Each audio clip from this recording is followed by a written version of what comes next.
Most people missed the real story. They saw smoke, headlines about missile strikes, moved on. I didn't. When you've spent years tracking how empires actually break, you recognize a pattern. February 28th, 2025, two locations most Americans can't find on a map, not random retaliation. Surgical dismemberment of the nervous system keeping American naval dominance alive in the Middle East.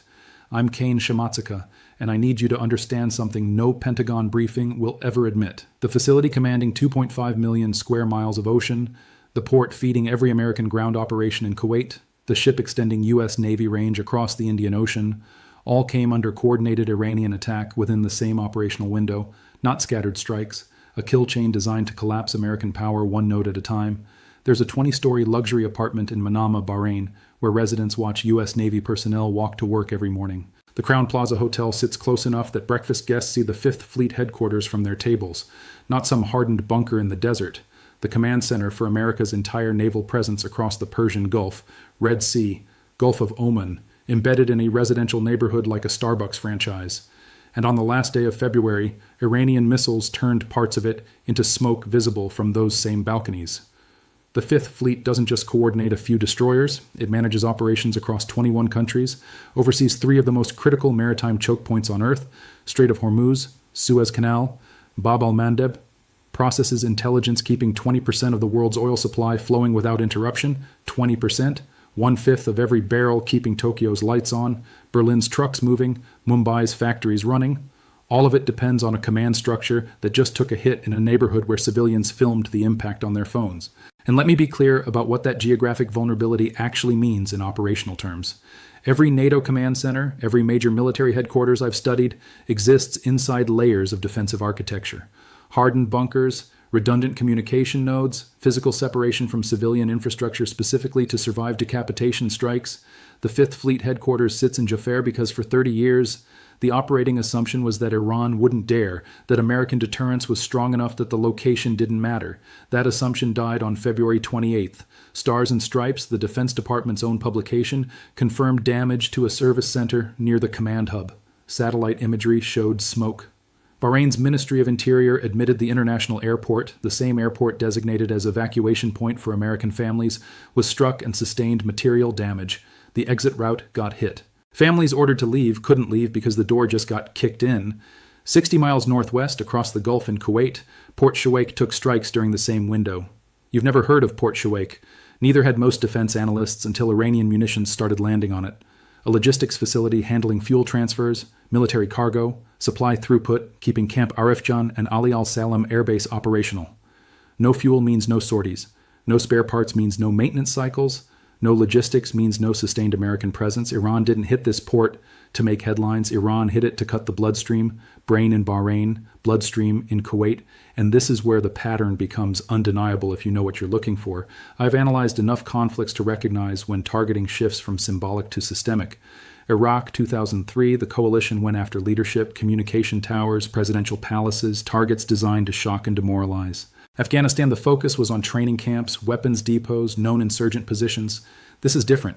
Iran isn't targeting what looks important. Iran is targeting what actually matters. The fuel depot that keeps F-35s flying, the port that moves spare parts, the headquarters that coordinates fleet movements across 3 seas. These are not spectacular targets. These are structural targets. The kind you hit when you've studied your opponent's logistics infrastructure and identified the 5 or 6 nodes where if you apply enough pressure, the whole system starts developing cracks. Reports started filtering in about an MSTC-class support ship, essentially a floating gas station for U.S. Navy destroyers, getting struck by Khorramshahr missiles in the Indian Ocean. Not a warship, a refueling vessel. The ship letting American combat vessels stay forward deployed instead of sailing back to port every few days. Hit the gas station, compress the range, force the fleet back toward bases that are themselves under attack. Systems-level warfare, and most people watching cable news think it's just missiles going boom. Here's where the nightmare math starts. A Shahed 136 drone, the kind Iran manufactures in bulk like stamping out car parts, costs somewhere between $20,000 and $50,000 depending on configuration. Patriot PAC-3 interceptor, the missile you fire to shoot that drone down, runs about $4 million per shot, $4 million to stop 50,000, an 80-to-1 cost ratio favoring the attacker, and the asymmetry gets worse. Iran can produce these systems using commercial off-the-shelf components, basic electronics, hobbyist-grade GPS modules, readily available materials that bypass every sanctions regime the West has ever designed. Meanwhile, every Patriot missile requires precision-engineered components from defense contractors with lead times measured in months, quality control processes that span continents, and supply chains vulnerable to disruption at dozens of choke points. You're comparing a weapons system that can be assembled in a warehouse outside Tehran using parts ordered online to a weapons system that requires the entire industrial military complex of the United States to function. That's not a technology gap. That's a structural mismatch between 21st century distributed manufacturing and 20th century defense procurement. You can't build Patriot interceptors fast. Lockheed Martin's production rate, even under optimized conditions, outputs something like 6 to 7 missiles per month, according to multiple defense industry assessments I've reviewed. 6 missiles per month. Iran's drone factories are running continuous production, measured in thousands of units. The Heritage Foundation, not some anti-war think tank but a conservative pro-defense institution, published modeling suggesting U.S. interceptor stockpiles would face systemic strain within 30 to 60 days of sustained high-intensity combat. 30 days. We're already weeks into this conflict, and Gulf Cooperation Council states have been burning through interceptors like fireworks on New Year's Eve. Every single engagement is a forced purchase order. Iran sends a mixed salvo, drones and ballistic missiles together, and the radar operator watching those blips cannot tell which one costs $50,000 and which one carries a warhead that could kill hundreds. So the standing order, the only rational order, engage everything. $4 million per trigger pull. Iran just keeps sending more. I've seen the reporting from We Are the Mighty, a publication read almost exclusively by active duty and veteran U.S. service members, and the line that circulated after these strikes landed hard. America spent decades and tens of billions building an air defense umbrella over the Gulf. Iran just demonstrated it could contest that umbrella at a fraction of the cost, using weapons that can be mass-produced faster than the interceptors designed to stop them. That's not spin. That's arithmetic. Arithmetic doesn't care about patriotism or mission statements or how many carrier strike groups you have on paper. What I'm watching unfold is not a war where one side wins decisively and the other collapses. What I'm watching is a war of erosion where the side with deeper magazines and cheaper weapons grinds down the side with better technology and finite stockpiles.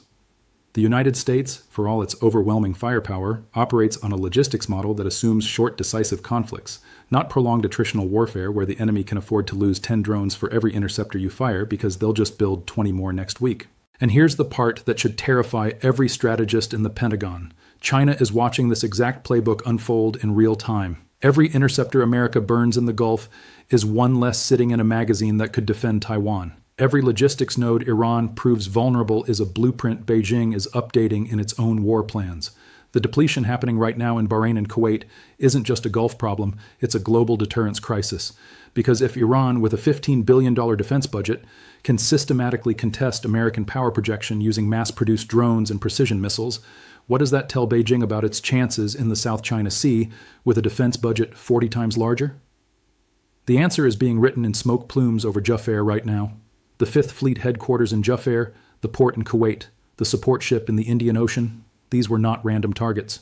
These were the nodes making American military power in the region function as a system. Command and control, logistics, range extension. Iran didn't go after the most visible targets, the carrier groups, the fighter squadrons. Iran went after the connective tissue.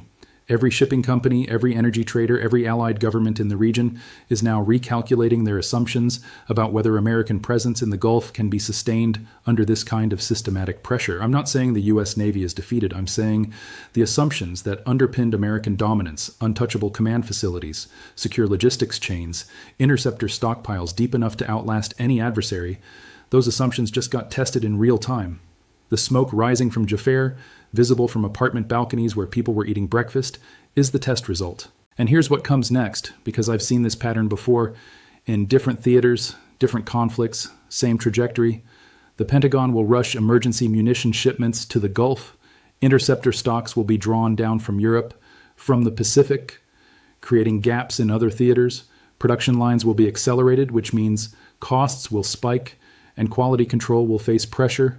Allied nations will start hedging, quietly exploring accommodation with Iran because they're doing the same math I'm doing and realizing American protection has a price ceiling that's being approached faster than anyone planned. Insurance premiums for Gulf shipping will continue climbing until certain routes become economically non-viable, regardless of military assurances. You can ignore it. You can call it Iranian propaganda. You can wait for the Pentagon's sanitized briefing. Or you can look at the math, look at the production timelines, look at the target selection, and recognize what's actually happening.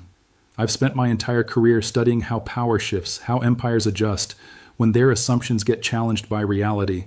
And what I'm seeing in the Gulf right now is not an adjustment. It's a recalibration, the kind that happens when one side realizes the rulebook they've been operating under no longer applies, and the other side realizes they've been holding leverage they didn't know they had. This is Kane Shimatsuka. The world is changing faster than the people in charge want to admit. And that change is moving in a direction most of you aren't ready for.